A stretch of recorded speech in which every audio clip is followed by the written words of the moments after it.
All right. So I'm running off like 2 hours of sleep, and then I worked for 11 hours. Then I ate dinner.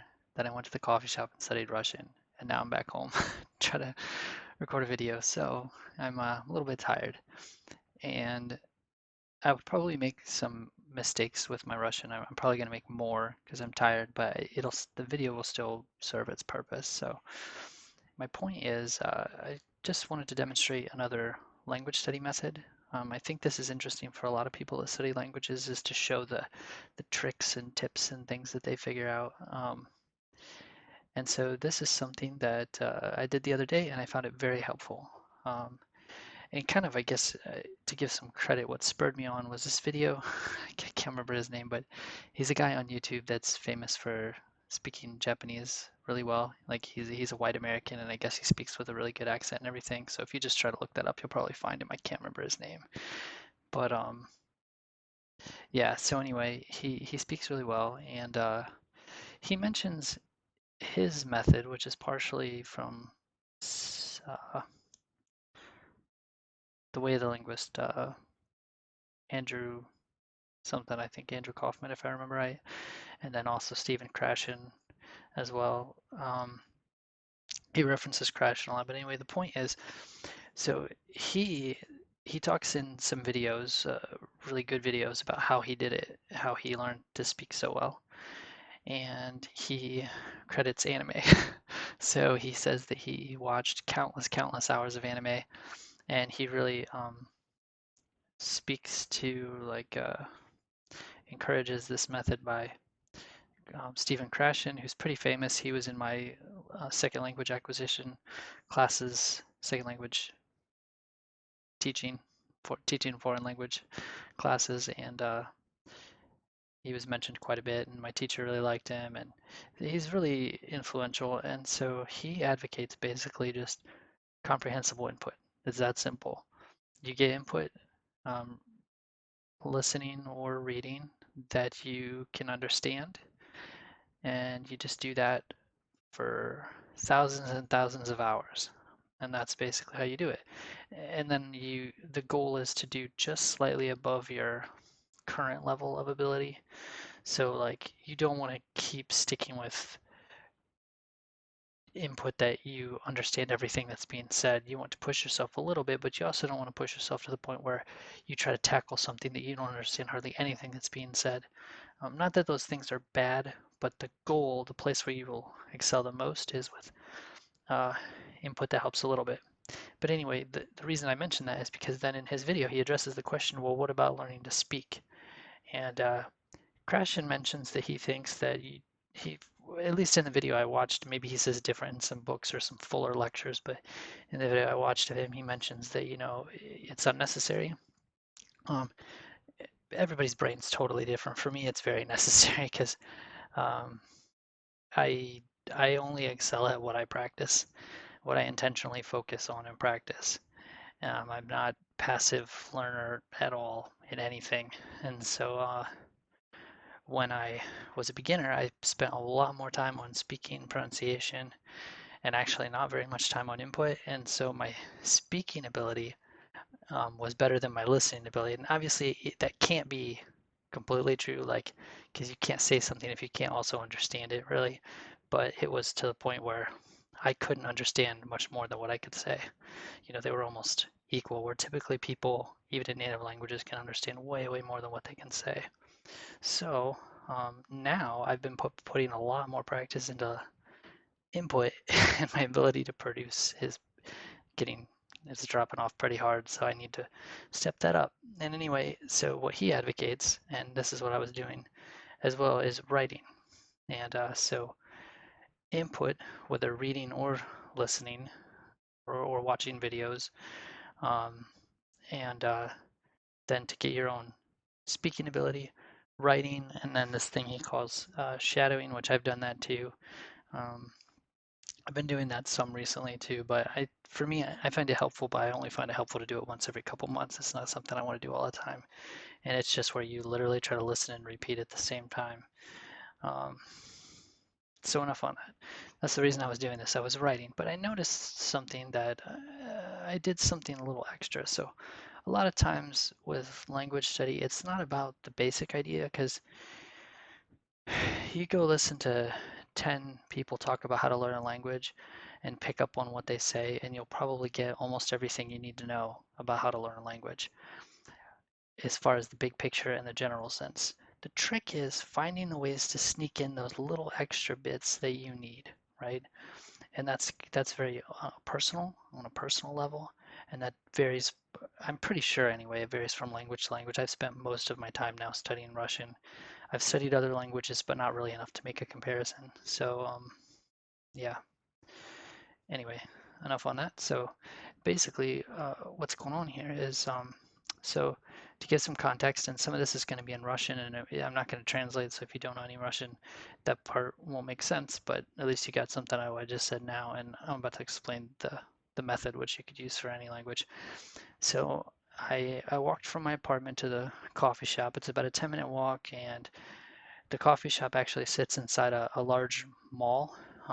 It's on the fourth floor, and it's just open. It's not like you don't walk into a door. You just walk up to the fourth floor, and then like you turn the corner to the place where all the seats are, you know? And then there's the bar up there where you can go and order your food, just to give a little mental image there, your food and your coffee.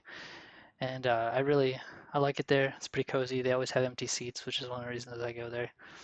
And yeah, so uh, I sat down and I said, I want to do that. I want to practice some writing, but I find it, it's so hard to get going.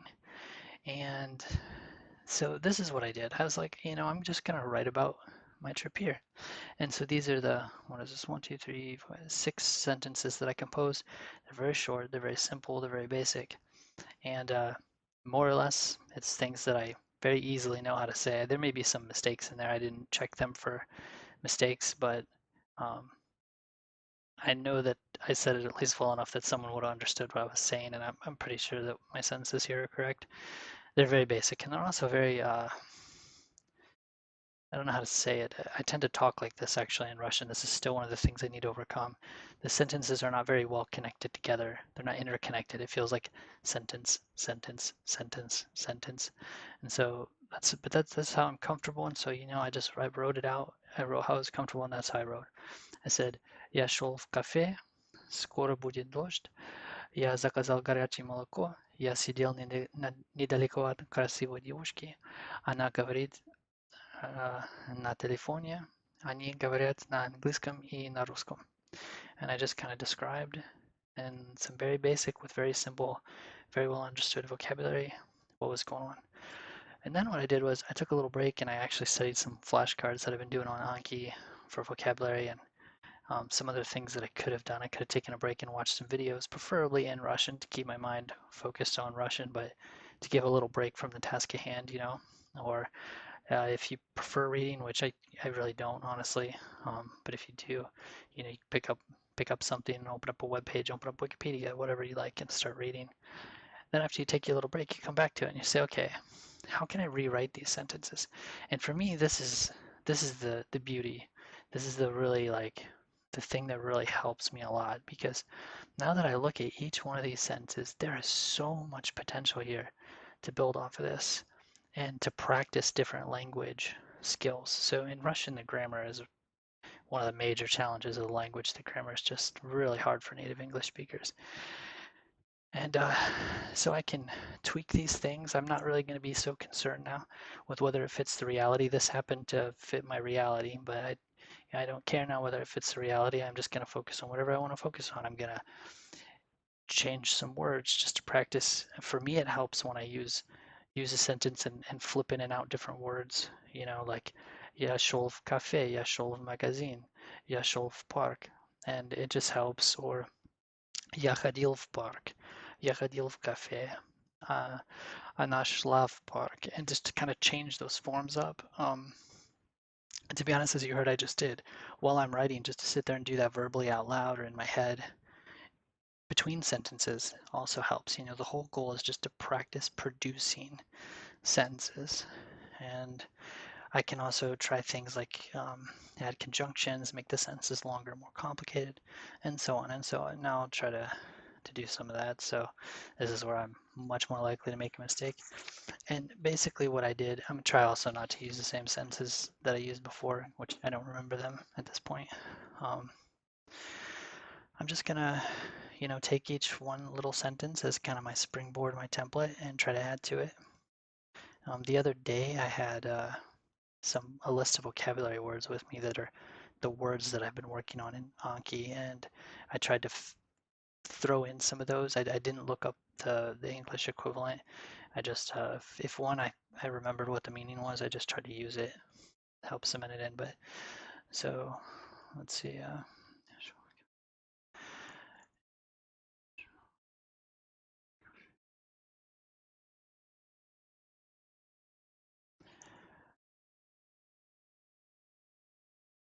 Oh, yeah.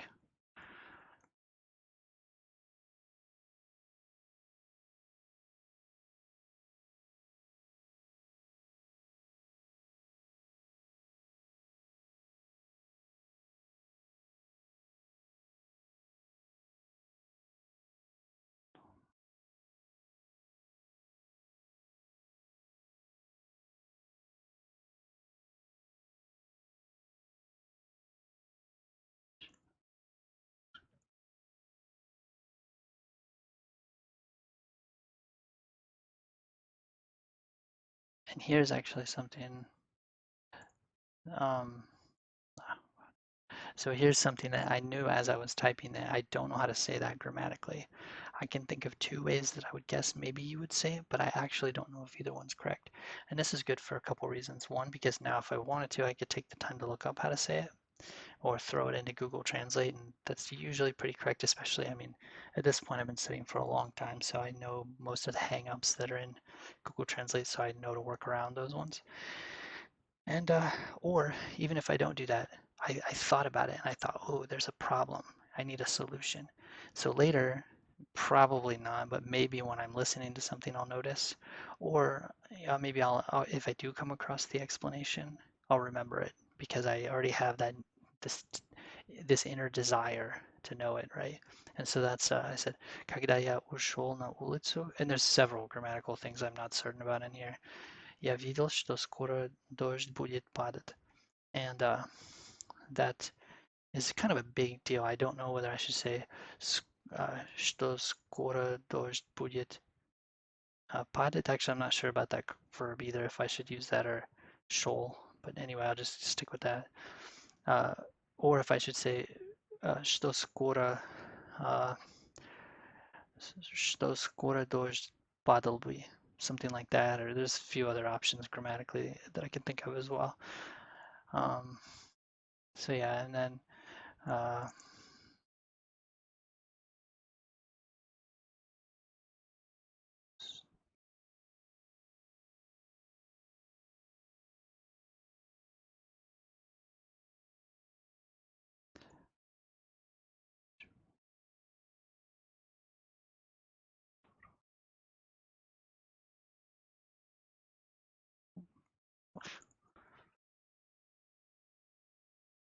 oh, can't no, I guess I can't type tab in there in this. Shoot, what did I do? I think I changed it. Huh. Okay, well, it was probably going to be boring to watch me type anyway. So someone would get the idea, and just in case, since most of this video is in English, um, to kind of explain what's going on there, I'm saying more or less just pretty direct and maybe somewhat rough English translation. So I said, I went to the cafe, soon it will rain. I ordered hot chocolate. I sat not far from a beautiful girl.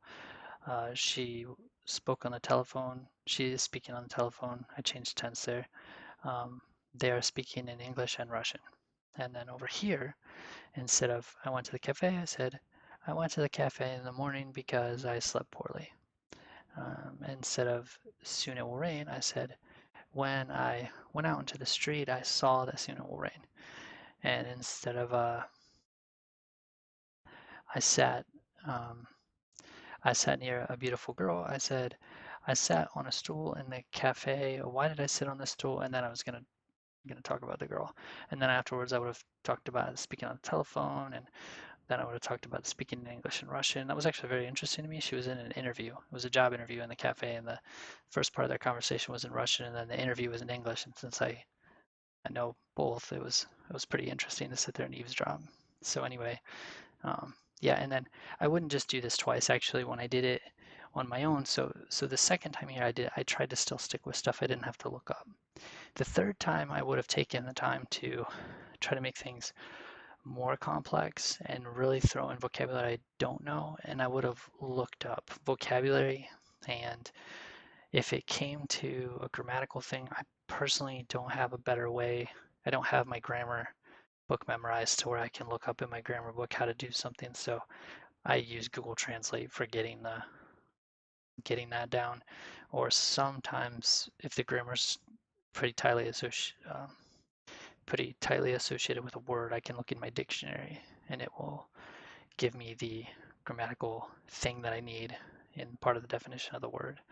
So yeah, that's what I would have done next is I would have really stepped it up even more. And you can see this is getting longer, and probably by the third time I would have had half a page. And just I mean, to be honest, keep doing it till the cows come home, and you'd be doing great. And actually, if you put this away and come back to it a couple days later, you're almost being a writer at that point, doing what writers do, especially if you were to go back and proofread it. But anyway, I really wanted to share that method because I thought it was really helpful because so I met with a tutor. For me, in language study, by far the most helpful thing for me has been tutors. And I've gone through tutors a lot.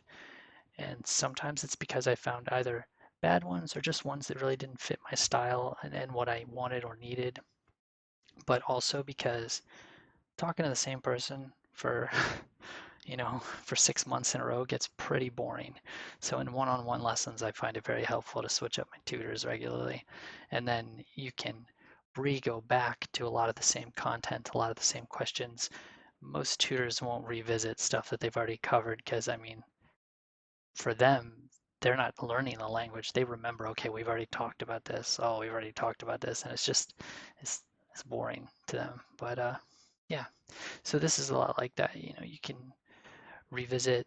The reason I said that is because my tutor said to me, she's like, "What can I do to get you to think in the language?" And I was like, "Oh yeah, I'm kind of not doing that right now." And I go in and out of when I'm kind of doing that more or less, right? Some days, and it varies from day to day. Some days are bad. I can't do anything but think of something in English and then throw out one word at a time, and just it's really bad. And occasionally I'll just have those days where, I mean, things don't roll out like I'm fluent, but they kind of just roll off like as if I'm thinking in the language, at least in my, butchered version of the language. I'm thinking in it and it just kind of rolls out. And I found this is one of the exercises I think that's helpful for that because you notice that in the process, especially in the first steps there, I'm not actually having to do anything in English, and I didn't because I picked very basic sentences that I completely know how to say. If I had tried to produce the harder sentences from scratch, I would have ended up thinking in English. I know that I would have. I'm not able to produce some of the more complicated sentences, especially by the time I would get to the third step. Um, I can produce them, but I need to think in English first. This way, it allows me to bypass that. So I got simple, and then I just make it a little more complicated, and I can do that still without thinking in English. You know, so yeah, I found it really helpful, and I thought I'd share that.